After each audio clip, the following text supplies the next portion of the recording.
Kezim balalık şap, arman көп edi oyum appak. Көшіміздегі балаларға қызыға қарайтын едім әр сәт. Күшігі бар бала көрсем, жүрегім елжіреп кететін. Менің де бір күшігім болса, арманым ішімде жетілетін. Bir gün ağam keldi қуанып, қолында титтей бір тіршілік. Кір қожалақ қалтырап тұр, жалғыз қалған кішкентай көше.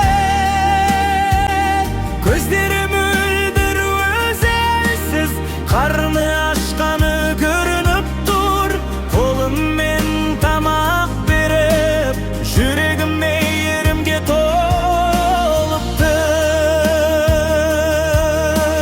Суға жуындырдым абайлап, баладай күліп шаттандым.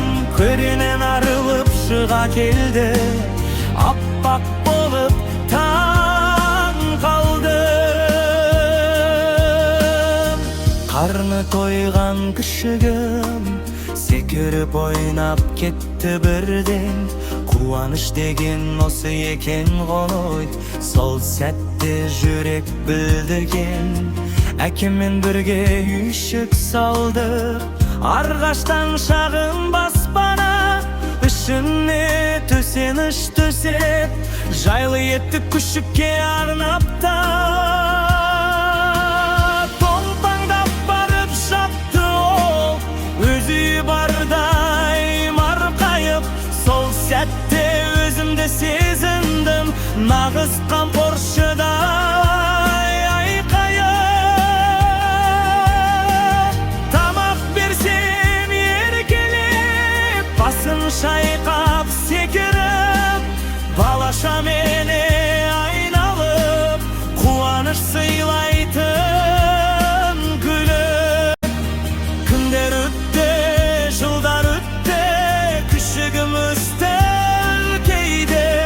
Bir кезде үйдің күзетшісі сенімді досқа айналды.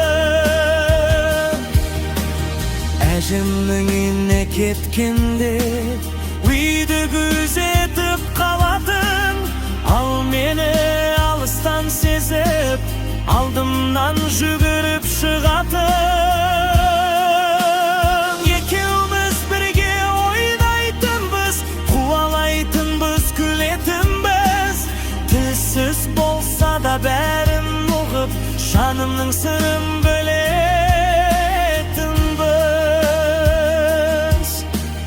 Менің итім ақылды, менің итім адал дос.